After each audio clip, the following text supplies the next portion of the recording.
মাই audio বুকে শুনছেন জহির রায়হান লিখিত কালজয়ী উপন্যাস 1000 বছর ধরে।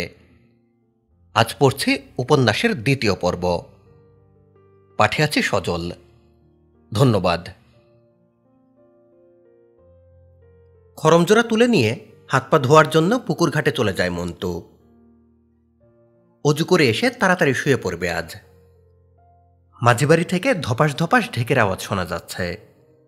রাত জেগে আজও ধান বাঁধছে আম্বিয়া। বড় মিহি কণ্ঠস্বর ওর, বড় সুন্দর গান গায় সে।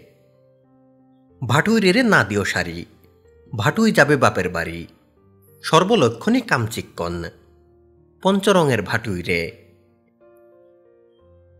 পুকুরঘাট থেকে ফেরার পথে হঠাৎ থমকে দাঁড়ালো মন্তু।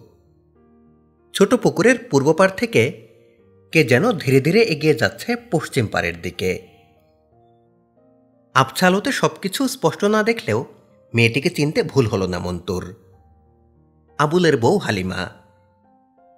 এত রাতে একা একা কোথায় যাচ্ছে সে? পশ্চিম পাড়ের লম্বা পেয়ারা গাছটার নিচে গিয়ে দাঁড়ালো মেয়েটা। চারপাশে বার কয়েক ফিরে তাকালো সে। তারপর ধীরে ধীরে পরনের ছেঁড়া কাপড়টা খুলে ফেলল সে। মন্ত্রমুগ্ধের মতো ওর দিকে একদৃষ্টিতে তাকিয়ে রইল মন্তু। হাত পাগুলো কেমন যেন ঠান্ডা হয়ে আসছে ওর। পরনের কাপড়টা খুলে তার একটা প্রান্ত পেয়ারা গাছের মোটা ডালটার সঙ্গে বাঁধল হালিমা। আরেকটা প্রান্ত নিজের গলার সঙ্গে পেঁচিয়ে কি যেন পরখ করল সে। মন্তুর আর বুঝতে বাকি রইল না। গলায় ফাঁস দিয়ে মরতে চায় হালিমা। এ দুনিয়াটা বোধহয় অসহ্য হয়ে উঠেছে ওর কাছে, তাই আর বাঁচতে চায় না ও। মন্তু এ মুহূর্তে কি করবে ভেবে উঠতে পারছিল না। হঠাৎ ওকে অবাক করে দিয়ে গলার ফাঁসটা খুলে ফেলে আপন মনে কেঁদে উঠল হালিমা। পেয়ারা গাছটাকে দুহাতে জড়িয়ে ধরে অনেকক্ষণ ফুপিয়ে ফুপিয়ে কাঁদল সে। হয়তো বাবা মার কথা মনে পড়েছে ওর, কিংবা দুনিয়াটা অতি নির্মম হলেও ছেড়ে যেতে ইচ্ছা করছে না হয়তো।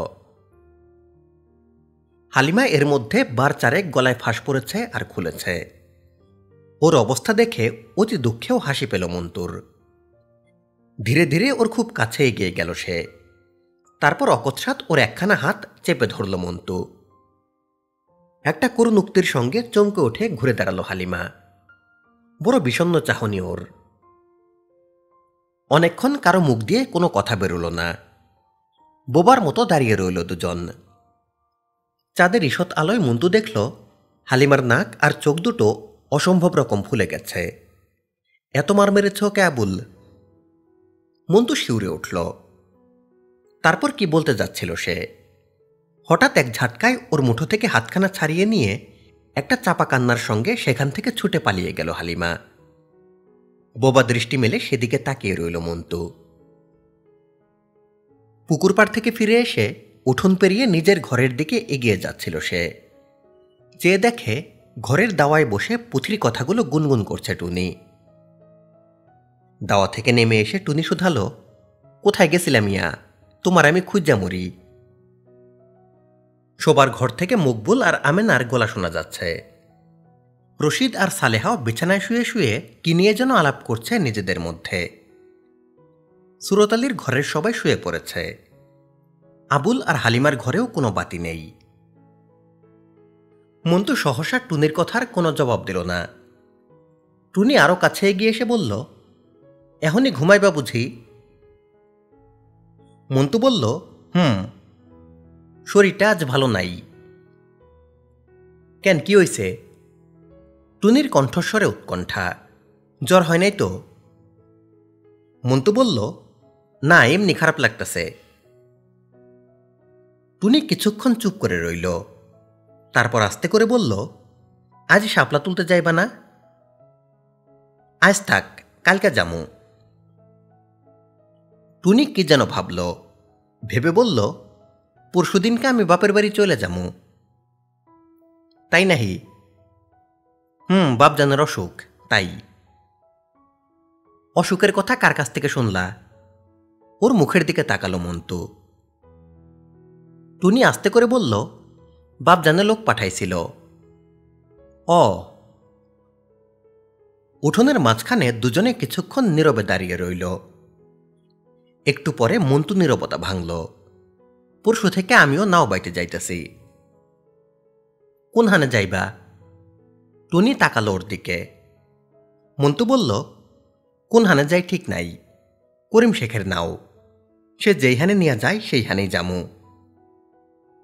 টুনি আবার বলল, তোমার নায়ে আমার বাপের বাড়ি পৌঁছায় দিবা?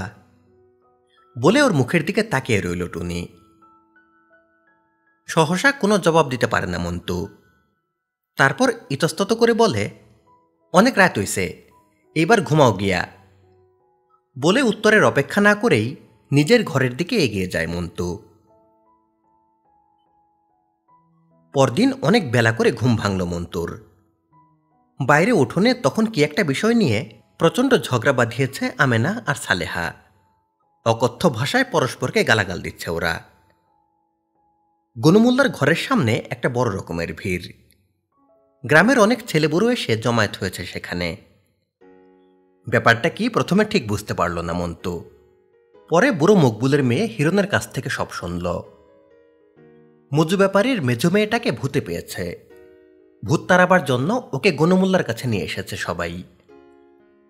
ব্যাপারীর ছোট ভাইকে সামনে পেয়ে মন্টু শুধালো, কি মিয়া ভূতে পাইল কখন না? ব্যাপারীর ভাই আদ্যপান্ত সব জানালো। কাল ভোর সকালে পুরীর দিঘির পাশে শুকনো ডালপালা কুড়াতে গিয়েছিল মেয়েটা। দুপুর গড়িয়ে বিকেল হলো, মেয়ে আর ফিরে না। ওদিকে মেয়ের মা তো ভেবে আকুল। বয়স্কা মেয়ে, কে জানে আবার কোন বিপদে পড়ল। প্রথমে ওকে দেখল কাজীবাড়ির থুরথুরে বুড়িটা। লম্বা তেঁতুল গাছের মগডালে উঠে দুপা দুদিকে ছড়িয়ে দিয়ে টেনে টেনে দিব্যি গান গাইছে মেয়েটা। বুড়ি তো অবাক, বলি লজ্জা শরমের কি মাথা খাইছ? দিন দুপুরে গাছে উঠা পীড়িতের গীত গাইবার লাগছ। ও মাইয়া, বলি লজ্জা শরম কি সব উঠা গেছে নাহি দুনিয়ার উপর থাইক্কা? বুড়ি যত চিৎকার করে মরে, মেয়ে তত শব্দ করে হাসে। সে এক অদ্ভুত হাসি, যেন ফুরোতেই চায় না।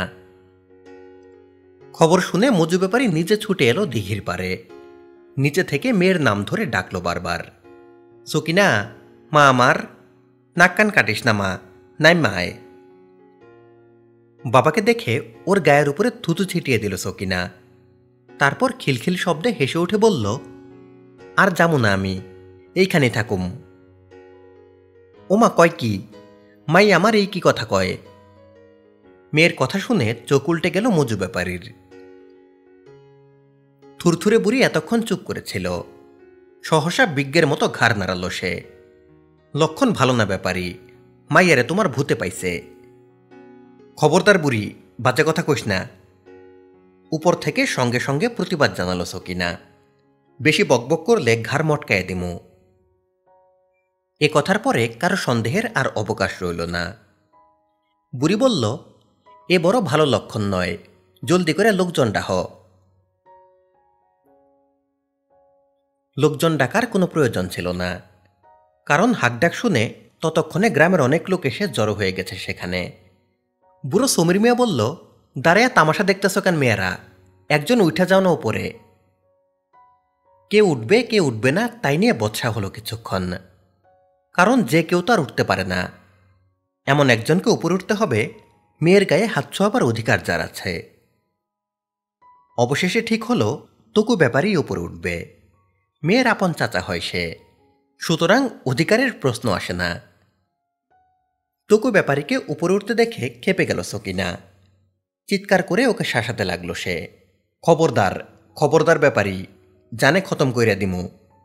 বলে ছোট ছোট ডালপালা ছিঁড়ে ওর ঘাড়ের উপরে ছুঁড়ে মারতে লাগলো সে।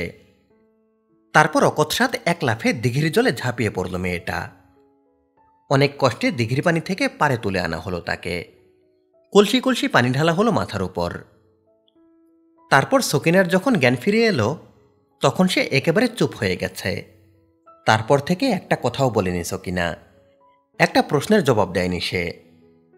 তাই ওকে আজ সকালে গনুমুল্লার কাছে নিয়ে এসেছে, যদি ভূতটাকে কোনো মতো তাড়ানো যায়, নইলে মেয়েটাকে বাঁচিয়ে রাখা অসম্ভব হবে।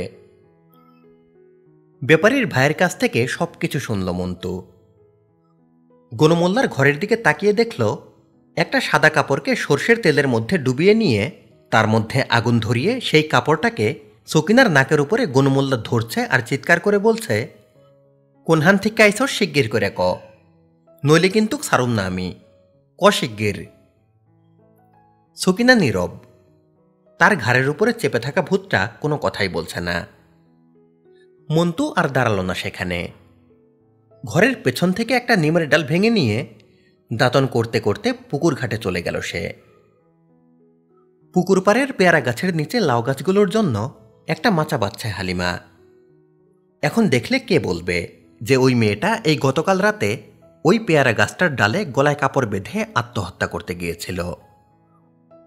ওর দিকে চোখ পড়তে কিছুক্ষণ একদৃষ্টি তাকিয়ে থেকে তারপর আবার মাচা বাঁধতে লাগলো হালিমা। নৌকাটা ঘাটে বেঁধে রেখে এক গাদা কাদা ডিঙিয়ে পারে উঠে আসে ওরা, মন্টু আর করিম শেখ। হাটের এক কোণে মনোয়ার হাজির চায়ের দোকানে বসে গরম 2 কাপ চা খায়। হাটের নাম শান্তির হাট, কিন্তু সারাদিন অশান্তিই লেগে থাকে এখানে। দূর দূর, বহু দূর গ্রাম থেকে লোকে আসে সওদা করতে।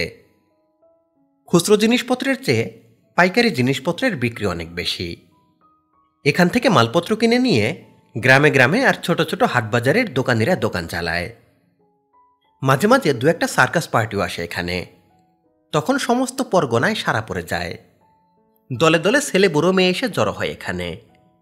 দোকানিদের তখন খুশির অন্ত থাকে না, জোর বিক্রি চলে। নদীর পাড়ের ভরার জায়গাটায় কয়েকটা দোচালা ঘর তুলে নিয়ে সেখানে হোটেল খোলে কেউ। ভিড় লেগেই থাকে। মনোয়ার হাজির সঙ্গে করিম শেখের অনেক দিনের খাতির। এ হাটে এলে একমাত্র হাজির দোকানে চা খায় করিম।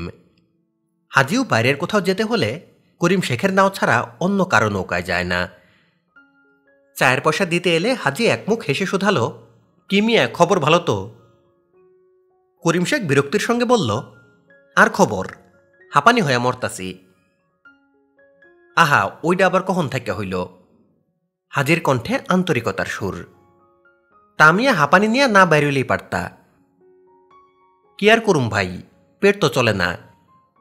করিম শেখ আস্তে করে বলল, পেট তো ঠান্ডা গরম কিছু মানে না। মন্টুকে নিয়ে বাইরে বেরিয়ে আসে করিম। কিছুক্ষণ হাটের মধ্যে ঘোরাফেরা করে ওরা, তারপর আবার নৌকায়। যাত্রী নিয়ে বাড়ি ফিরতে অনেক রাত হয়ে যায় ওদের। করিম শেখ হাল ধরে বসে থাকে, মন্টু দাঁড় বায়। আকাশটা অন্ধকার। সেই অন্ধকারে লুকিয়ে রয়েছে দুপাশের গ্রামগুলো। মাঝে মাঝে 2-একটা কিংবা হঠাৎ কোথাও একসার বাতি দুলতে দুলতে এগিয়ে যেতে দেখলে চোখ বন্ধ করে বলে দেয়া যায় হাট থেকে ফিরছে ওরা, হাঁটুরের দল। মাঝে মাঝে 2-একটা শিয়াল আর অনেকগুলো কুকুরের দল বাঁধা ডাক শোনা যায়, আর উজান নদীর একটা কলকল শব্দ। হঠাৎ গলা ছেড়ে গান ধরে মন্টু। আশা ছিল মনে মনে, প্রেম করিমু তোমার সনে, তোমায় নিয়ে ঘর বাঁধিমু গহীন বালুর চরে। গানের সুর বহুদূর পর্যন্ত প্রতিধ্বনিত হয়। করিম শেখ হুকোটা এগিয়ে দেয় ওর দিকে, নাও মিয়া, তামুক খাও। হাত বাড়িয়ে হুকোটা নেয় মন্টু। গুরুক গুরুক টান মারে হুকোতে, তারপর আবার গান ধরে। আশা ছিল মনে মনে।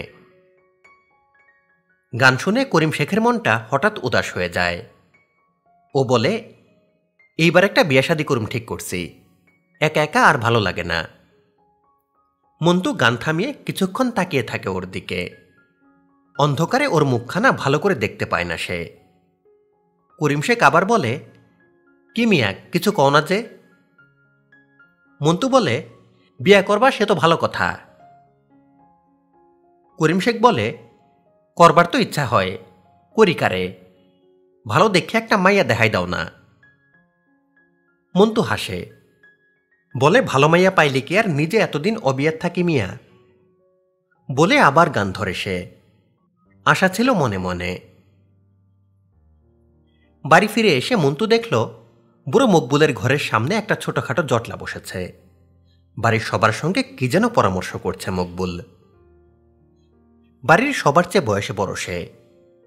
গুরুত্বপূর্ণ কোনো সিদ্ধান্ত নিতে গেলে সকলকে জিজ্ঞেস না করে কিছু করে না বুড়ো। অন্য সবার বেলায়ও তাই।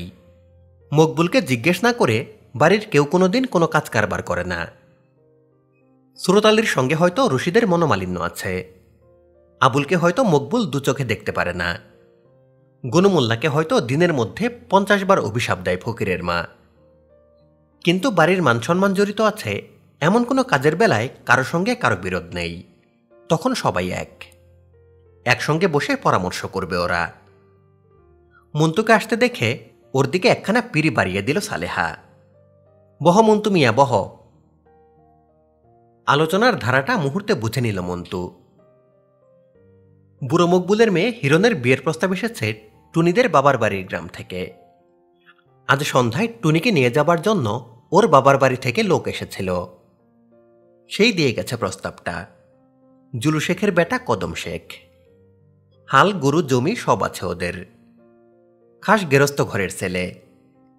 বিয়ে একটা অবশ্য করেছিল একবার, মাস 3 হলো বউ মারা গেছে। আমেনা বলছে এত চিন্তা করে কি হইব, পাকা কথা দিয়ে দেন। গনুমুল্লা বলল, সব খোদার ইচ্ছা। মাইয়ার কপালে যদি সুখ থাকে তাইলে যেই হানে বিয়া দিবা সেই হানেই সুখে থাকব, বড় বেশি বাস বিচার কইর না। মকবুল সঙ্গে সঙ্গে সায় দিল, হ্যাঁ তা তো ঠিক কথা। হিরণের বিয়ের কথা নিয়ে আলাপ হচ্ছিল। মাঝখান দিয়া রশিদের বউ সালেহা বলে উঠল, আমাগো মন্তু মিয়ারেও এইবারে একটা বিয়া করাইয়া দেন। এক কোণে নীরবে বসেছিল মন্তু। ওর দিকে তাকিয়ে সকলে সালেহার কথায় একসঙ্গে সাড়া দিয়ে উঠল। বুড়ো মকবুল গম্ভীর গলায় বলল, ঠিক কথা কইছ সালেহা, ওর লাগে একটা মাইয়া দেহন লাগে। আমেনা বলল, ওর তো বাপ মা কেউ নাই, আপনারা আছেন, দেখা শুনে করাইয়া দেন বিয়াটা। সঙ্গে সঙ্গে 2-4 জন মেয়ে নিয়েও আলাপ করল ওরা। ফাতেমার এক খালাতো বোন আছে, রসুন তার নাম। রসুনের মতো সাদা হলদে মেশানো গায়ের রং, সুঠাম দেহ, টানা টানা চোখ, বয়স 13-14 হবে। আবুল বলল, ওর মামার এক মেয়ে আছে, দেখতে যেন হুরপরি, তাই মামা আদর করে পরি বলে ডাকে। শুধু স্বভাবটা যেন একটু কেমন কেমন। তাও তেমন কিছু নয়, খায় একটু বেশি আর ঘুমোয়। মকবুল পরক্ষণে বলল, ও মাইয়া ঘরে আইনা কাজ নাই মিয়া। আমেনা বলল, অত দূরে দূরে যাইতেছ কেন, নিজ গ্রামে দেহ না। আমাগো আম্বিয়া কি খারাপ মাইয়া নাহি? ও হইলেই খুব ভালো হয়, দিনরাত গতর খাটাবার পারে, মন্তু মিয়ারে সুখে রাখব। আম্বিয়ার প্রশ্নে কারো কাছ থেকে তেমন কোনো সাড়া পাওয়া গেল না। ও মেয়ে গতর খাটাতে পারে এ কথা সত্যি, কিন্তু ঘরের বউ করে আনার মতো মেয়ে নয়। মকবুল বলল, অগবংশে হাঁপানি রোগ আছে, শেষে হাঁপানি হইয়া মন্তু মরব। মন্তু কিন্তু একটা কথাও বলল না, সে চুপ করে বসে রইল এক কোণে। আলোচনা অসমাপ্ত রেখে সেদিনের মতো উঠে গেল সবাই। একটু পরে যে যার ঘরে চলে গেল ওরা। পিদিম জ্বালিয়ে ঘরে ঢুকে অবাক হল মন্তু।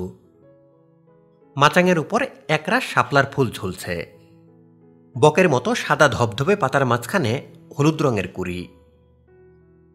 ডাটাসহ ফুলগুলো মাচাং থেকে নামিয়ে নিল মন্তু। আজ সন্ধ্যায় বাপের বাড়ি চলে গেছে টুনি, যাবার আগে এগুলো রেখে গেছে ওর ঘরে। এক টুকরো ম্লান হাসি জেগে উঠল মন্তুর ঠোঁটের কোণে। ফুলগুলো আবার মাচাঙের উপর তুলে রেখে বিছানাটা নামিয়ে নিল মন্তু। কিছুদিন ধরে বেশ শীত পড়তে শুরু করেছে। দিনের বেলা ঈষৎ গরম, শেষ রাতে প্রচণ্ড শীতে হাড় কাঁপুনি শুরু হয়। কাঁথার নিচেও দেহটা ঠকঠক করে কাঁপতে থাকে। এ সময়ে বাড়ির সবাই মাটির ভারে ভুসির আগুন জ্বেলে মাথার কাছে রাখে, মাঝে মাঝে বাঁশের কঞ্চি দিয়ে আগুনটা উস্কে দেয়। আজকাল ভোর হবার অনেক আগে ঘুম থেকে উঠে যায় মন্তু। 2.25 টাকা দিয়ে কেনা খদ্দরের চাদরটা গায়ে আর মাথায় মুড়িয়ে নিয়ে হি করে কাঁপতে কাঁপতে মাঝি বাড়ির দিকে ছুটে যায় সে। কদিন হলো করিম শেখ হাঁপানিতে পড়েছে, সারাদিন খুক খুক করে কাশে আর লম্বা লম্বা শ্বাস নেয়। মন্তু বলে, একটা কবিরাজ দেখাও মিয়া। করিম বলে, কিচ্ছু হয় না মিয়া, অনেক দেখাইছি। আম্বিয়া বলে, হাটেগঞ্জে যাও, ভালো দেখা ডাক্তার দেখাইতে পারো না? করিম শেখ চুপ করে থাকে, কিচ্ছু বলে না। আজ সকালে মাঝিবাড়ির দিকে সবে রওনা দিয়েছে মন্তু। দাওয়া থেকে মকবুল ডেকে বলল, রাইতের বেলা একটু সকাল করে ফিরো মন্তু মিয়া, হিরনের বিয়ার ফর্দ হইব আইজ। বাড়ির সকলকে আজ একটু সকাল সকাল ঘরে ফিরে আসতে বলে দিয়েছে বুড়ো মকবুল। বিদেশ থেকে মেহমানরা আসবে, ওদের খাতির যত্ন করতে হবে, আদর আপ্যায়ন করে খাওয়াতে হবে ওদের, নইলে বাড়ির বদনাম করবে ওরা। মন্তুর উপরে আরও একটা ভার দিয়েছে মকবুল, নাও নিয়ে গিয়ে টুনিকে বাপের বাড়ি থেকে নিয়ে আসতে হবে। 2-1 দিনের মধ্যে নবীনগরে যাবে মন্তু। করিম শেখের শরীরটা একটু ভালো হয়ে উঠলেই নৌকো নিয়ে বেরিয়ে পড়বে সে। পথের দুপাশের ক্ষেতগুলোতে কলাই, মুগ, মটর আর সর্ষে লাগানো হয়েছে। সারা রাতের কুয়াশায় এই সকালে সতেজ হয়ে উঠেছে ওরা। রোদ পরে শিশির ফোঁটাগুলো চিকচিক করে উঠছে ওদের গায়ে। মাঝিবাড়ির দেউরির সামনে আম্বিয়ার সঙ্গে দেখা হয়ে গেল মন্তুর। পুকুর থেকে এইমাত্র গোসল করে ফিরছে সে। ঘন কালো চুলগুলো থেকে গড়িয়ে এখনো পানি ঝরছে। হাতের ভেজা শাড়িটার পানি নিংড়াতে নিংড়াতে আম্বিয়া বলল, মন্তু ভাই, হুট করে চলে যাও না, পিঠা বানাইছি, খাইয়া যাইও। মন্তু বলল, এই সকালবেলা গোসল করছ, তোমার শীত লাগে না? আম্বিয়া একটু হাসল শুধু, কিছু বলল না। সারা রাত মিয়া বাড়িতে ধান বেনেছে সে। এই শীতের রাতেও ধান বানতে গিয়ে সারা দেহে ঘাম নেমেছে ওর। পুরো গায়ের কাপড়ে ঘামের বিশ্রী গন্ধ। তাই সকাল সকাল গোসল করে নিয়েছে আম্বিয়া। খেয়ে দেয়ে একটু পরে ঘুম দেবে, উঠবে সেই অপরাহ্নে। তারপর আবার মিয়া বাড়ি চলে যাবে আম্বিয়া, ধান বানবে সারা রাত। মন্তুকে একটা পিঁড়িতে বসতে দিয়ে ওর সামনে এক বাসন পিঠে এগিয়ে দিল আম্বিয়া। কাঁথার ভেতর থেকে মুখ বের করে করিম শেখ বলল, খাও মিয়া খাও, বলে আবার কাশতে শুরু করল সে। আম্বিয়া তখন পাশের ঘরে গিয়ে একটা ছেঁড়া কাপড় দিয়ে মাথার চুল ঝাড়ছে। মাঝে মাঝে বুড়ো নন্তু শেখের সঙ্গে কি যেন কথা বলছে সে। বেড়ার খুপড়ি দিয়ে চোরা চাহনি মেলে ওকে দেখতে লাগলো মন্তু। ৮-৬ দেহের খাজে খাজে দুরন্ত যৌবন, ৮ হাতি শাড়ির বাঁধন ভেঙে ফেটে পড়তে চায়। আজ আম্বিয়াকে বড় ভালো লাগছে মন্তুর। চোখের পলক জোড়া ঈষৎ কেঁপে উঠল। হ্যাঁ, আম্বিয়াকেই বিয়ে করবে সে, হোক হাঁপানি, সে পরে দেখা যাবে।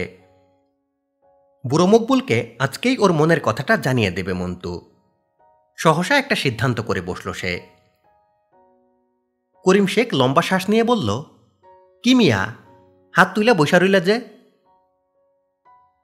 মন্তু তাড়াতাড়ি একটা পিঠা মুখে পুরে দিয়ে বলল, হুম, এই তো খাইতাছি। কিছুক্ষণের মধ্যে পুরো বাসনটা শূন্য করে দিল মন্তু। কাঁথাটা ভালোভাবে গায়ে জড়িয়ে নিয়ে করিম শেখ কাপা গলায় বলল, আমার বুঝি দিনকাল শেষ হয়ে আইল মিয়া, আর বাঁচুম না। আহা, অমন কথা কয় না মিয়া, অমন কথা কয় না। পরক্ষণে ওকে বাধা দিয়ে মন্তু বলল, মরণের কথা চিন্তা করতেই নাই, আয়ু কইমা যায়। করিম শেখ তবু বিড়বিড় করে আসন্ন মৃত্যুর আশঙ্কায় শোক প্রকাশ করতে লাগল। রাতে এলো ওরা, বরের মামা, চাচা আর 2-3 জন লোক। হিরনের বিয়ের ফর্দ হবে আজ। মকবুলের বাইরের ঘরটাতে ফরাস পেতে বসানো হলো ওদের। গনুমোল্লা বসলেন সবার মাঝখানে। আবুল, রশিদ আর সুরত আলী ওরাও বসল সেখানে। বুড়ো মকবুল প্রথম আসতে রাজি হয়নি। বলছিল, তোমরা সবাই আছো, ভালো মন্দ যা বুঝো আলাপ করো গিয়া, আমারে ওর মধ্যে টাইনো না। রশিদ বলল, কি কথা, আপনার মাইয়া, আপনি না থাকলে চলবো কেমন কইরা? ঘরের ভেতর থেকে বরের চাচা হাঁক ছাড়ল, কই বেয়াই কই, তেনারে দেখি না কেন? অবশেষে ঘরে এসে এক কোণে গুটিসুটি মেরে বসে পড়ল মকবুল। প্রথমে মেহমানদের ভাত খাওয়ানো হবে, তারপরে ফর্দ হবে বিয়ের। মন্তু এতক্ষণ সুযোগ খুঁজছিল, কখন বুড়ো মকবুলকে কিছুক্ষণের জন্য একা পাওয়া যায়, তাহলে নিজের বিয়ের কথা ওকে বলবে সে। এই শীতে, হ্যাঁ এই শীতেই বিয়ে করে ঘরে বউ আনতে চায় মন্তু। কিন্তু মকবুলকে একা পাওয়া গেল না। সারা বাড়িতে আজ ভিড়। রান্নাঘরে ভিড়টা সবচেয়ে বেশি। বাড়ির মেয়ে পুরুষ কাচ্চা বাচ্চা সবাই গিয়ে জুটেছে সেখানে। সারাক্ষণ বকবক করছে।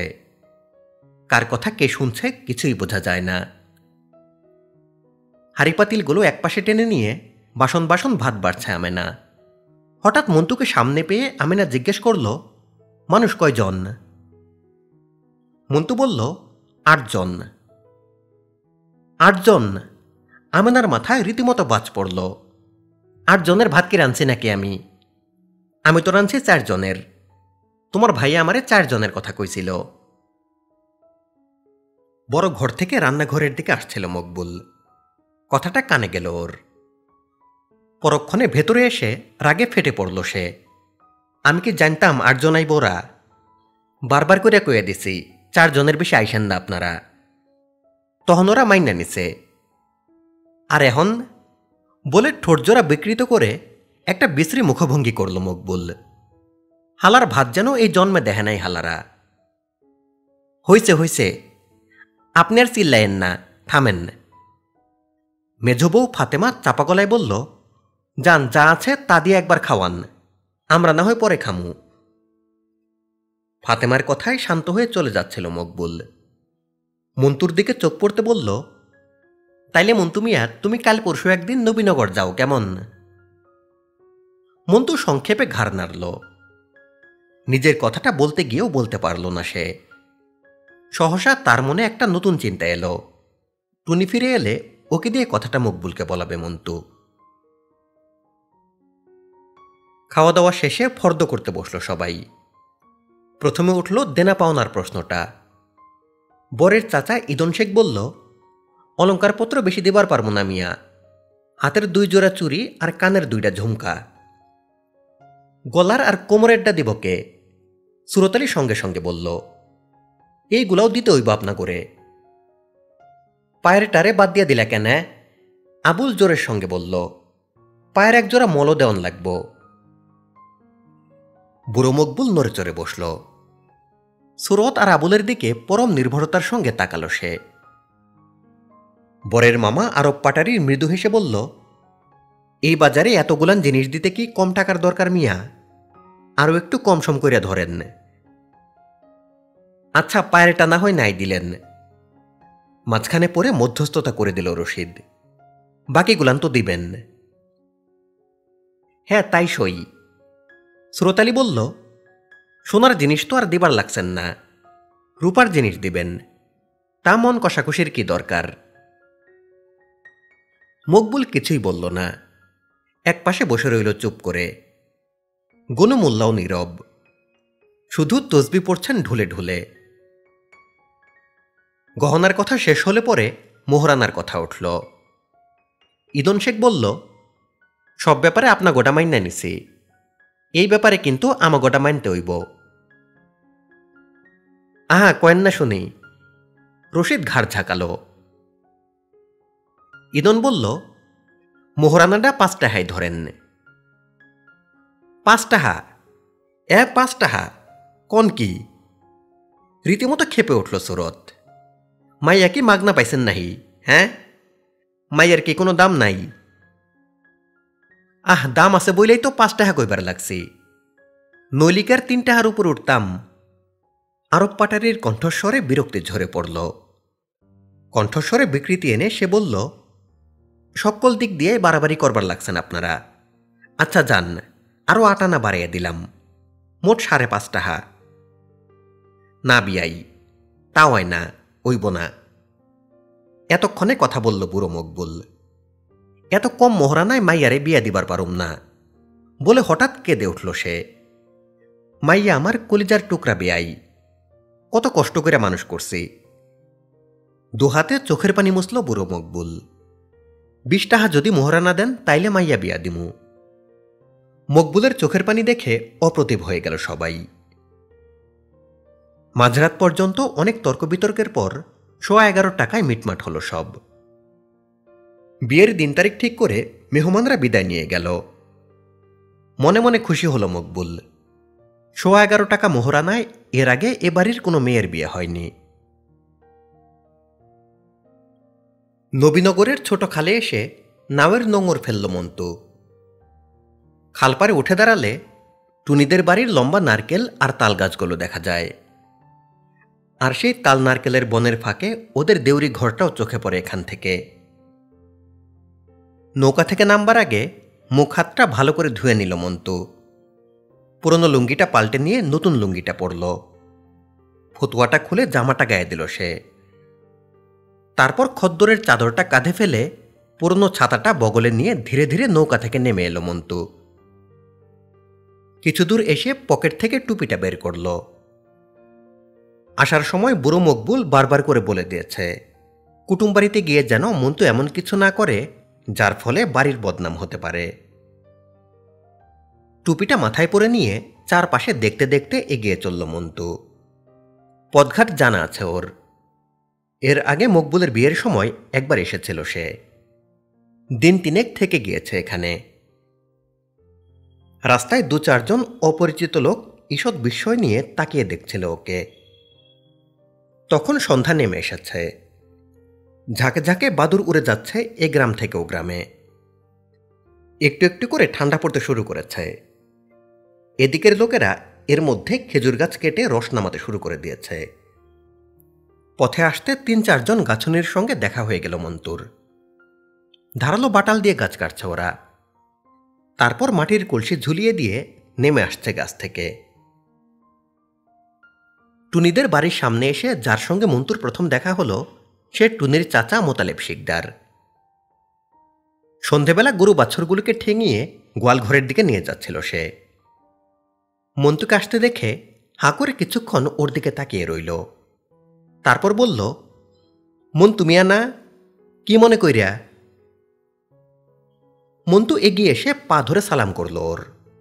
তারপর বলল, ভাইজান পাঠাইছে টুনি ভাবিরে নিয়ে যাবার লাইগা। অ মুখখানা ঈষৎ ফাঁক করে গরুগুলোকে ঠেঙাতে ঠেঙাতে আবার গোয়ালঘরের দিকে চলে গেল মোতালেব শিকদার। একটু পরে আবার ফিরে এলো সে। বলল, আয়েন, ভেতরে আয়েন। টুপিটা ঠিক আছে কিনা একবার দেখে নিল মন্তু। তারপর শিকদারের পিছু পিছু ভেতর বাড়িতে এগিয়ে চলল সে। দেউরির পাশে একখানা বাঁশের বেড়া দিয়ে বাইরের লোকদের কাছ থেকে ভেতর বাড়ির পর্দা রক্ষা করা হয়েছে। তারই পাশে কয়েকটা বাচ্চা ছেলে মেয়ে এসে দাঁড়িয়েছে। মুখের মধ্যে আঙ্গুল পুরে দিয়ে অবাক চোখে দেখছে ওরা। ভেতর বাড়ির উঠোনে এসে দাঁড়াতে মন্তু দেখল ঘরের দাওয়ায় একটা বাঁশের সঙ্গে হেলান দিয়ে দাঁড়িয়ে টুনি। সারা মুখে ওর হাসি যেন উপচে পড়ছে। নীরবে ওর দিকে তাকিয়ে রয়েছে সে। মন্তুকে টুনিদের ঘর পর্যন্ত এগিয়ে দিয়ে গেল শিকদার। রসুই ঘর থেকে টুনির মা বেরিয়ে বাইরে এলো। মন্তু সালাম করল তাকে। মা বলল, কইরে টুনি, মিয়ার একখানা জলচৌকি আইনা দে বউক। চৌকি এনে দিলে দাওয়ায় বসল মন্তু। টুনির মা সবার কুশল জানতে চাইল। টুনি কিন্তু কিছুই জিজ্ঞেস করল না, শুধু মুখ টিপে বারবার হাসতে লাগলো সে। টুনির মা বলল, টুনি তো কদিন ধরে যাওনের লাগি উথাল পাথাল লাগাইছে। যাইব, যামু না আমি, সঙ্গে সঙ্গে প্রতিবাদ করল টুনি। টুনির মা বলল, দাঁড়ায় থাইকো না, মিয়ার উজুর পানি দাও। মন্তুর জন্যে হাতমুখ ধোয়ার পানি আনতে চলে গেল টুনি। মাও গেল একটু পরে। বলল, তরকারিটা নামাই আই। চারপাশটা তাকিয়ে দেখছিল মন্তু। এক বছরে বেশ পরিবর্তন হয়েছে বাড়িটার। উঠানের কোণে পাশাপাশি দুটা জাম গাছ ছিল, কেটে ফেলা হয়েছে। রান্নাঘরের এক পাশটা নুয়ে পড়েছে এখন। আগে এমনটি ছিল না। আগে গোয়ালঘরটা পুকুরের পূব পাশে ছিল, এখন সেটা উত্তর পাশে সরিয়ে আনা হয়েছে। টুনি এসে এক ঘটি পানি রাখল ওর সামনে, আর এক জোড়া খরম। বলল, হাতমুখ ধুইয়া নাও। মন্তু হাতমুখ ধুয়ে নিলে ওর দিকে একটা গামছা বাড়িয়ে দিয়ে টুনি বলল, চলো ভেতরে চলো, বাইরে শীত পড়তাছে। মন্তু কোনো কথা বলল না। শান্ত শিশুর মতো ওকে অনুসরণ করে ভেতরে চলে গেল সে। পাশাপাশি দুটা ঘর, মাঝখানে একটা দরজা। ও পাশেরটাতে ওর বাবা মা থাকে, আর টুনির ছোট ছোট দুই ভাই বোন। এ পাশের ঘরটা দেখিয়ে টুনি মৃদু হেসে বলল, এইটা আমার ঘর। ওর ঘরের মাঝখানে দাঁড়িয়ে চারপাশটা তাকিয়ে দেখল মন্তু। ছোট ঘর, মালপত্রে ভরা। কয়েকটা বড় বড় মাটির ঘটি এক কোণে রাখা, তার পাশে 3-4টে বেতের ঝুড়ি। ঝুড়ি ভর্তি লাল আলু রাখা আছে। দক্ষিণ কোণে একটা কাঠের চৌকি, চৌকির উপরে একটা কাঁথা বিছানো, একটা তেল চিটচিটে বালিশ। চৌকির নিচে দুটো ছোট ছোট টিনের পেটরা। পশ্চিমের বেড়ার সঙ্গে একটা কাঠের তাক বসানো হয়েছে। তাকের উপরে রাখা আছে কয়েকটা ছোট ছোট মাটির ভাঁড় আর একটা মুড়ির টিন। তার পাশে বেড়ার সঙ্গে একটা ভাঙা আয়না ঝোলানো। উত্তর কোণে একটা দড়ির সঙ্গে ঝুলছে টুনির দোখানা শাড়ি, ব্লাউজ আর একটা ময়লা কাঁথা। তাছাড়া ঘরের ঠিক মাঝখানে চিলেকাঠের সঙ্গে কতগুলো ছিকে, ছিকের মধ্যে কয়েকটা হাঁড়ি পাতিল রাখা। মন্তু মুহূর্তে চোখ বুলিয়ে নিল পুরো ঘরটার উপর। টুনি চৌকিটা দেখিয়ে বলল, এইখানে বউ। মন্তু বসল। কিছুক্ষণ ওর দিকে একদৃষ্টিতে তাকিয়ে থেকে টুনি বলল, এমন শুকায় গেছ কেন? মন্তু পরক্ষণে বলল, কই না, শুকাই নাই তো। টুনি মৃদু হেসে ঘর থেকে বেরিয়ে গেল। মন্তুর মনে হলো এ কমাসে টুনি অনেক পাল্টে গেছে। ওর দেহ, পা আগের থেকে অনেক বড় হয়ে গেছে, আর পায়ের রঙে একটা চিকচিকে আভা জেগে উঠেছে। আগের থেকে অনেক সুন্দর হয়েছে টুনি। রাতে টুনির ঘরে ওর শোবার বন্দোবস্ত হলো। ময়লা কাঁথাটার উপর ওর একখানা শাড়ি বিছিয়ে দিল, বালিশটাকে ঝেড়ে মুছে পরিষ্কার করে দিল। তারপর বলল, আর বসে থেকো না, শুয়ে পড়ো। মন্তু বলল, বিয়ান রাইতে কিন্তু রওনা দিতে হইব। মন্তুর কথা শেষ হতে না হতে শব্দ করে হেসে দিল টুনি। বলল, ইস কইলি হইল। তারপর একটুকাল থেমে আবার বলল, সে কম করে হইলেও 3 দিন আমাগো বাড়ি বেড়ান লাগব, তারপরে যাওনের নাম। মন্তু বলল, পাগল হইছ? তাইলে ভাইজানে মাইরা ফালাইব আমারে। করিম শেখের নাও নিয়ে আইছি। আরো কি যেন বলতে যাচ্ছিল সে। টুনি বলল, যাই শুই গিয়া, কথা যা হইবার কাল সকালে হইব। বলে উত্তরের অপেক্ষা না করেই চলে গেল সে। কুপিটা নিভিয়ে দিয়ে একটু পরে শুয়ে পড়ল মন্তু। করিম শেখের কথা মনে হতে আম্বিয়ার কথাও মনে পড়ছে তার। এখান থেকে ফিরে যাওয়ার পথে টুনিকে সব বলবে মন্তু। টুনি নিশ্চয়ই এ ব্যাপারে সাহায্য করবে ওকে। কিছুক্ষণের মধ্যে ঘুমিয়ে পড়ল মন্তু। ঘুম ভাঙল কখন সে ঠিক বলতে পারবে না। রাতের গভীর অন্ধকারে সে শুধু অনুভব করল একটা হাত তার চুলগুলো নিয়ে খেলছে। প্রথমে ভয় পেয়ে গেল মন্তু। গনুমুল্লার কাছ থেকে নেওয়া তাবিজটা বাহুতে বাঁধা আছে কিনা দেখল। তারপর কে যেন চাপা সরে ওকে ডাকল, এই। সহসা কোনো সাড়া দিল না মন্তু। হঠাৎ ওর হাতখানা শক্ত মুঠোর মধ্যে চেপে ধরল সে। নরম তুলতুলে একখানা হাত। একটা অস্পষ্ট কাতরোক্তি শোনা গেল, উহ, এই। পর মুহূর্তে হাতখানা ছেড়ে দিল মন্তু। টুনি! ইস, কথা কয় না, মাই শুনব। ওর মুখের উপরে একখানা হাত রাখল টুনি। তারপর মুখখানা আরো নামিয়ে এনে আস্তে করে বলল, চুপ, শব্দ করো না। শোনো, চুপচাপ উঠে আয়ো আমার সঙ্গে। কিছু বুঝে উঠতে পারল না মন্তু। টুনির মুখের দিকে অবাক হয়ে কিছুক্ষণ তাকিয়ে রইল ও। তারপর ধীরে ধীরে উঠে বসল। বাইরে এসে দেখল টুনির হাতে একটা মাটির কলস। শীতে দুজনে রীতিমতো কাঁপছিল। মন্তু প্রশ্ন করল, কি হইছে? টুনি ফিক করে হেসে দিয়ে বলল, কিছু হয় নাই, এই দিকে আয়ো। ও ওর একখানা হাত ধরে অন্ধকারে টেনে নিয়ে চলল। বারবারিতে এসে মন্তু আবার প্রশ্ন করল, কই চললা? টুনি শব্দ করে হাসল আবার, বলল, কলসি গলায় দিয়ে দুইজনে পুকুরে ডুইবা মরুম, চলো। তারপরে মন্তুর দিকে ঘুরে দাঁড়িয়ে সহসা প্রশ্ন করল সে, আমার সঙ্গে মরতে পারবা না? কি উত্তর দেবে ভেবে পেল না মন্তু, কিন্তু তার উত্তরের অপেক্ষা না করে আবার হেসে উঠল টুনি। হাসির দমকে দেহটা বারবার দুলে উঠল ওর।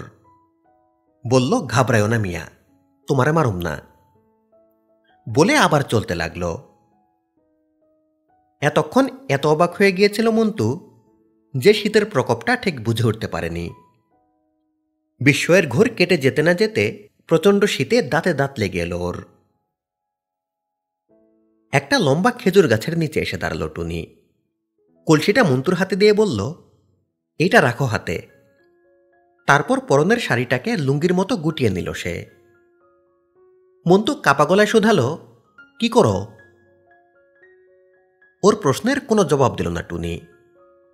নির্বিকার ভাবে খেজুর গাছটা বেয়ে উপরে উঠে গেল সে। মন্তুর মনে হলো ও স্বপ্ন দেখছে। একটু পরে এক হাতে রসের হাঁড়িটা নিয়ে অন্য হাতে গাছ বেয়ে ধীরে ধীরে নিচে নেমে এলো টুনি। কলসির মধ্যে রসটা ঢেলে হাঁড়িটা রেখে আসার জন্য আবার উপরে উঠে যাচ্ছিল টুনি। মন্তু বলল, আরে কি করো, গাছ এখন পিছল, পইরা যাইবা। পেছন ফিরে তাকিয়ে হাসল টুনি, বলল, ইস, কত উঠছি। পাশের ঝোপ থেকে দুটো শিয়াল ছুটে এসে কিছু দূরে দাঁড়িয়ে মন্তুর দিকে হাঁ করে তাকিয়ে রইল কিছুক্ষণ। চোখ জোড়া অন্ধকারে জল করছে ওদের। মন্তু একটা ধমক দিতে ছুটে পালিয়ে গেল ওরা। টুনি নেমে এসে বলল, কারে ধমকাও? মন্তু আস্তে করে বলল, শিয়াল। আরো অনেকগুলো খেজুর গাছ থেকে রস নামিয়ে কলসি ভর্তি করল ওরা। শীতের কুয়াশার বৃষ্টি ঝরছে চারদিকে, মাটি ভিজে গেছে, গাছের পাতাগুলোও ভেজা। আশেপাশে তাকাতে গেলে বেশি দূরে দেখা যায় না, কুয়াশার আবরণে ঢেকে আছে চারিদিক। হঠাৎ মন্তুর গায়ে হাত দিয়ে টুনি বলল, শীত লাগতেছে বুঝি? মন্তু কোনো জবাব না দিয়ে পাল্টা প্রশ্ন করল, তোমার লাগে না? হুম বলে মাথা দোলালো সে। মন্তু বলল, রস দিয়ে কি করবা? চিন্নি রান্দুম।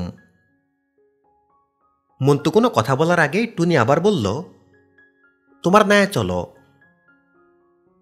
নায়ে গিয়ে কি করবা? টুনি নির্লিপ্ত গলায় বলল, চিন্নি রান্দুম। পাগল হইছ? টুনি ফিক করে হেসে দিয়ে বলল, মন্তুর মুখের দিকে তাকালো সে। কই নাওয়ে যাইবা না? মন্তু কঠিন স্বরে বলল, না। ওর কণ্ঠস্বরে চমকে উঠল টুনি। ওর চোখের দিকে কিছুক্ষণ স্থির দৃষ্টিতে তাকিয়ে রইল। মুহূর্তে একটা অবাক কাণ্ড করে বসল সে। হাতের কলসিটা উপরে তুলে মাটিতে ছুঁড়ে মারল। মাটিতে পড়ে মাটির কলসি ভেঙে টুকরো টুকরো হয়ে গেল। রস গড়িয়ে পড়ল চারপাশে। কিছুক্ষণের জন্য দুজনে বোবা হয়ে গেল। কারো মুখ দিয়ে একটা কথাও বেরোল না। মন্তু নীরবে তাকিয়ে রইল ভাঙা কলসির টুকরোগুলোর দিকে। টুনি মুখখানা অন্যদিকে ফিরিয়ে নিয়ে অন্ধকারে পাথরের মতো নিশ্চল দাঁড়িয়ে রয়েছে। পুকুর পাড়ে লম্বা তালগাছগুলোর মাথায় দুটো বাদুর হঠাৎ পাখা ঝাপটিয়ে উঠল। টুনি আস্তে করে বলল, চলো ঘরে যাই, চলো। মন্তু কোনো কথা বলল না, নিঃশব্দে ওকে অনুসরণ করল শুধু। পরদিন যাওয়া হলো না মন্তুর। টুনির মা বলল, কুটুমবাড়ি আইয়ে নিজের ইচ্ছায়, আর যায় পরের ইচ্ছায়। তুমি ইচ্ছা করলেই তো আর যাইতে পারবা না মিয়া, যখন যাইতে দিমু তখন যাইবা। অগত্যা থেকে যাওয়া হলো। সারাদিন একবারও কাছে এলো না টুনি, অথচ সারাক্ষণ বাড়িতে ছিল সে। ঘরদোর ঝাড়ু দিয়ে পরিষ্কার করেছে, ঘাটে নিয়ে বাসনপত্র ধুয়ে এনেছে, রান্নাবান্না করেছে। তারপর খাওয়ার সময় মা ডেকে বলেছে, কইরে টুনি, এদিকে আয়, মন্তু মিয়ারে ভাত বাইরে দে। তখন শারীরিক অসুস্থতার অজুহাত দিয়ে ঘরে গিয়ে শুয়ে থেকেছে সে। রাতের বেলা হঠাৎ বেঁকে বসল টুনি। বলল, কাল সকালবেলায় চলে যাবো আমি, জিনিসপত্র গুছাইয়া দাও। মা বলল, আরো 2টা দিন থাকা যা, আবার কবে আইবার পারবি কে জানে। টুনি বলল, না মন্তু মিয়ার কাজকামের ক্ষতি হইয়া যাইব। টুনি বলল, না মন্তু মিয়ার কাজকামের ক্ষতি হইয়া যাইতেছে। মা আবার বলল, মন্তু মিয়ারে বুঝাইয়া কইছি, হে রাজি আছে। টুনি তবু বলল, না কাল সকালেই চলে যামু। পাশের ঘরের বিছানায় শুয়ে শুয়ে সব শুনল মন্তু। পরদিন ভোরে রওনা হয়ে গেল ওরা, মন্তু আর টুনি। ওর বাবা আর চাচা 2 শিকদার খালপার পর্যন্ত এগিয়ে দিয়ে গেল ওদের সঙ্গে। ছোট 2 ভাই বোন এলো, আর এলো ওদের কালো কুকুরটা। ছোয়ের মধ্যে টুনির জন্য কাঁথাটা বিছিয়ে দিয়েছিল মন্তু।